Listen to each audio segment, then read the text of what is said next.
kualifikasi Piala Dunia 2026 zona Asia, pelatih Sintayong mengakui Jepang adalah lawan yang sulit ditaklukkan. Lalu apa yang harus diwaspadai agar timnas bisa mencuri poin di laga pada 15 November nanti? Kami akan membahasnya saudara bersama pengamat sepak bola tanah air, ada M. Kusnaini atau yang kerap disapa Bungkus. Bungkus, selamat petang, sehat-sehat selalu. Iya, selamat petang, Dipo. Kalau kita lihat kan di atas kertas saja, Bungkus. Kita akan bahas di atas kertas dulu. Secara peringkat FIFA, Jepang lebih tinggi dibanding Indonesia. Lalu apa yang harus diwaspadai dari skuad Samurai Biru ini? Iya, sebagai tim yang memiliki peringkat 15 di FIFA, Jepang ini kan sudah membuktikan kemampuan mereka dengan 7 kali ikut Piala Dunia ya. Itu saya pikir catatan yang membuat mereka ini ketika menghadapi Indonesia memiliki kepercayaan diri yang tinggi ketika mereka bermain di GBK. Nah, mungkin hal pertama yang harus dilakukan oleh pemain timnas Indonesia adalah tidak merasa silau dengan perbedaan yang sangat signifikan itu ya. Karena nomor satu, kalau tim sudah masuk lapangan dengan perasaan minder, perasaan rendah diri, itu akan sangat sulit mengembangkan permainan. Jadi ketika masuk lapangan, pemain-pemain kita tidak boleh silau dengan posisi lawan yang peringkat ke-15 FIFA, 7 kali ikut Piala Dunia, dan 24 dari 27 pemainnya kan main di Eropa. Itu perbedaan yang sangat signifikan dengan sepak bola Indonesia. Betul, 24 pemain Jepang ini diantaranya bermain di luar Jepang. Artinya mayoritas adalah bermain di Liga Eropa. Kalau dibandingkan dengan timnas Indonesia, kita juga tidak kalah tentunya karena ada taburan bintang juga, pemain naturalisasi yang bermain di Liga Eropa. Ini bisa mendongkrak semangat atau mental timnas Indonesia tidak? Kedatangan ataupun kehadiran dari pemain naturalisasi ini? Iya, betul. Jadi pemain-pemain yang sekarang bermain di Eropa harus menjadi katalis ya, harus menjadi pendorong semangat, pendorong kepercayaan diri para pemain lokal kita. Memang di satu sisi kualitas liga yang diikuti oleh pemain kita dengan Jepang itu kan berbeda. Pemain-pemain kita meskipun main di Eropa itu biasanya klubnya bukan klub-klub elit ya. Mungkin ada yang main di klub seperti Twente, ada yang bermain di klub seperti Copenhagen. Itu bukan termasuk klub-klub elit Eropa. Beda dengan pemain Jepang. Ada yang main di Liverpool, ada yang main di Arsenal, ada yang main di Bayern Munchen. Itu memang kualitas klubnya saja sudah kelihatan berbeda. Tapi setidaknya pengalaman bermain di Eropa yang dibawa oleh Sandy Walsh dan kawan-kawan itu harus bisa mengangkat moral dan kepercayaan diri para pemain kita ketika bertemu dengan Kubo dan kawan-kawan. Baik, kalau kita lihat dari laga terakhir Bungkus melawan Cina, tentu kita berharap ada potensi setidaknya meraih poin pada saat nanti berhadapan dengan timnas Jepang. Kalau kita berkaca pada pertandingan sebelumnya melawan Cina, apa yang kemudian harus diperbaiki, apa yang harus dimatangkan jelang laga nanti melawan Jepang? Iya, yang pertama adalah soal kekuatan tim yang dimiliki oleh Sintayong. Dia kan sudah tahu persis kekuatan timnya seperti apa. Sintayong tidak perlu lagi bereksperimen menyusun formasi yang berbeda, tidak perlu lagi bereksperimen mencoba-coba pemain yang berbeda. Dia sudah tahu kekuatan tim kita ada di mana, pemain-pemain utamanya siapa. Itu saja fokus yang diberi kesempatan bermain. Nah, pada saat dibutuhkan baru dilakukan rotasi.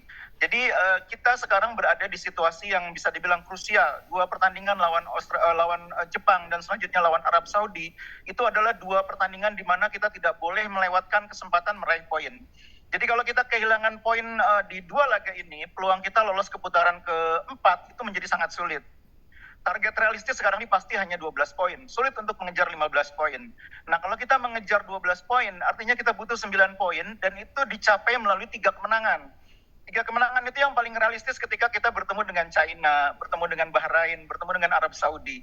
Makanya kalau bagi saya, kuncinya kita nanti melawan Arab Saudi harus menang. Melawan Jepang adalah semacam batu loncatan menuju ke pertandingan lawan Arab Saudi. Kita harus tampil bagus lawan Jepang, tidak boleh kalah kalau bisa meraih poin, sehingga ketika lawan Arab Saudi kepercayaan diri pemain sudah naik, sudah tinggi. Kalau lawan Jepang kita tidak tampil bagus, apalagi kalah banyak, itu akan mengganggu kepercayaan diri pemain. Jadi 2 pertandingan ini menurut saya harus dipastikan betul kita tampil dengan kekuatan terbaik. Tadi Anda membahas soal komposisi pemain. Informasi yang kami dapatkan bahwa Hilgers ini mengalami cedera. Kira-kira siapa yang mendapat pengesahannya di FIFA bisa sesuai dengan target, sesuai dengan jadwal atau tidak. Tapi kalau Kevin Dix bisa sesuai dengan rencana pengesahannya di FIFA, harusnya bisa main dan menggantikan peran Miss Hilger. Tapi seandainya tidak bisa, maka saya pikir di posisi itu ada Rizky Ridho. Selama ini pun kita sering bermain dengan Rizky Ridho di posisi bek tengah kanan. Kalau nggak Rizky Ridho, masih ada Sandy Walsh. Jadi sebetulnya di lini belakang, sebetulnya kalau terjadi kasus seperti absennya Miss Hilger, kita tidak terlalu bermasalah. Yang bermasalah ketika kita kehilangan Ivar Jenner di tengah. Karena di tengah stok kita tidak banyak. Hanya ada Tom Hai, hanya ada Ivar Jenner, hanya ada Ricky Kambuaya dan mungkin Nathan. Tapi selama ini pasangan yang paling sering dimainkan Sintayong itu kan pasangan Ivar Jenner bersama dengan Tom Hai. Karena itu saya pikir kehilangan Ivar Jenner cukup mengganggu dari segi persiapan. Ya, soal Kevin Dix disebut-sebut juga bakal membawa perbedaan bagi skuad Garuda. Ini sekali lagi, apakah mungkin nggak kira-kira tampil di lawan laga Jepang nanti? Ya, prosesnya kan sekarang tinggal pengesahan di FIFA ya. Sudah disumpah dan kalau proses penerbitan KTP dan paspor, saya pikir itu bisa dilakukan dengan cepat ya, karena itu wilayahnya di kita. Tapi kalau pengesahan di FIFA itu kan wilayahnya di FIFA, itu yang mungkin agak krusial. Waktunya memang terlalu mepet kalau menurut saya, sehingga yang paling realistis adalah memainkan Kevin Dix itu ketika melawan Arab Saudi. Itu yang paling realistis. Jadi mungkin di pertandingan lawan Jepang nanti kita belum siap, mungkin belum bisa diperkuat oleh Kevin Dix, dan mungkin Rizky Ridho yang harus menggantikan peran Miss Hilger.